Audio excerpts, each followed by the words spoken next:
So we're here, all of us Sinn Féin elected representatives from across the 32 counties, activists, all coming together today to debate, to discuss, to challenge each other on the key issues of the day.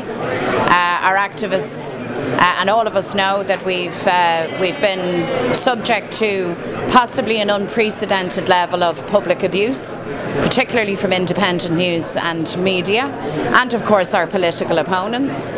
But we're on course, we're steady. The theme today is putting Ireland first. That's what we're about, and we have a political project underway. We're going from strength to strength. We're not one bit complacent. We're energised. We're up for it. And today's discussion is part of the Sinn Féin planning for the next set of elections to do the very best job that we can for every woman, every man, every child right across this country, and to prove by word and deed that there is a better Ireland. So it's onwards and upwards to the Republic. Well, it's brilliant to see so many Republicans all in the room together, all strategising and sharing their opinions on where Sinn Féin can go from here, on the back of our huge electoral success in the European elections, in the local elections, north and south. And I suppose what we want to do now is to ensure that we're ready for government, ensure that we're able to take on the onslaught of attacks that are coming at us from the establishment, because they see Sinn Féin as a real threat now that they're going to be in government, or they're getting ready for government, and they need to try and stop our charge. And that's very obvious to anybody who's outside. I don't think the public are stupid enough to buy into it. And I think what we saw Mary Lou this week do is take a stand for the ordinary people who are just looking for their political reps to stand up and listen to them. You know, we hear Enda Kenny talking about the water charges and saying that we'll give clarity to the people. People weren't on the streets chanting, we want clarity. They were chanting, we want the water charges scrapped. And I don't think the Irish people will settle for any less than that. Han and Law Gomorlum, thought today was really brilliant. I think it showed how far we've come. We obviously had the internal conference a few months back, just after the local elections, and even now to see how far we have come, increasing membership, all those kind of things. But it also shows how much work we have left to do to ensure, to consolidate that vote, to increase membership, our plan until 2020, and I think it's very doable, and I think we will do it. It was a very long and very worthwhile day. The information passed out has been brilliant in terms of recruitment. We need to get 20,000 members by 2020, which is, it'll be a very, very difficult target, but it'll also be achievable. Particularly from North Belfast perspective, I look after the recruitment in North Belfast, so be 100% taking it back to the area and telling the local coal counter that that's what we need to do. We need to get the finger out and tell the local area what we need to be happening, what need to be done. It was great to see the numbers here today from all over the island, TDs, councillors, reps, local activists, and also, everybody's seen the blatant attacks we've been under from the media lately, and it shows the fear from the establishment parties and also the fear of Sinn Féin, what we stand for, the political change, social change. There was just a lot of really good information to take back to our common, and I also work at county level, so with the county Corla, so I'm really excited with what I heard today, and I can't wait to really take it back to our common in particular. Oh, well, first of all, I think it's a massive turnout, and it's great to see the party having grown in the strength that has been in a short number of years, actually, whenever you count it in the lifetime of a nation.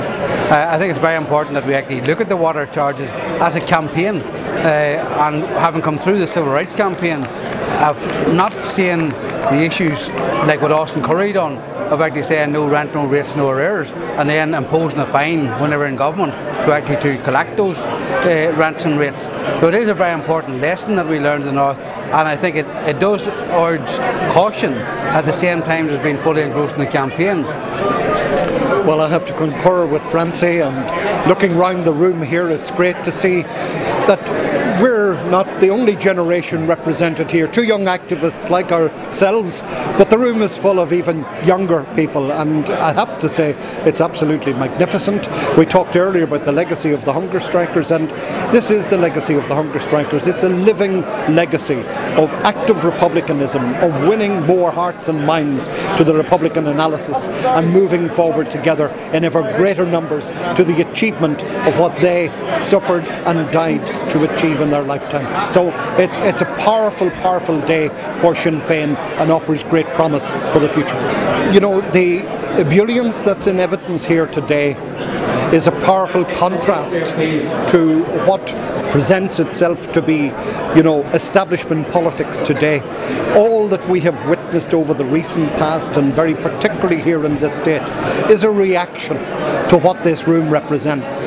This room represents the future, enthusiasm, energy and activism, and we're looking at the carnival of reaction in terms of the establishment parties north and south of the border, but very particularly here, Fine Gael, Labour, Fianna Fáil, and those minor groupings who are equally opposed to what we represent and stand for. We will have none of them. We're going forward together with greater confidence. Well, it's fantastic. It's great to see over 500 people, activists, in the room today to discuss our strategic vision and moving forward. It's great interaction between our leadership figures and all the activists on the ground. The topics of discussion today have been around water charges here in the south and the big campaign opposing those charges. Our leadership has been to the forefront of that, our activists have been to the forefront of that, and will continue to be so in the time ahead. The other big topic of conversation is obviously the imposition of welfare cuts by the Tory government and the onslaught against the most vulnerable in society. So those are some of the topics being discussed today. It's been a great interaction. It's great to see so many committed activists to come out on a Saturday and spend the day here discussing our party policies, our party objectives and our vision for moving forward. Well, as Niall O'Donnell said, this is the biggest political gathering on the island of Ireland today, and really it's preparation for the next phase of our struggle. There's been a very, very good discussion. I love the engagement that comes from the floor.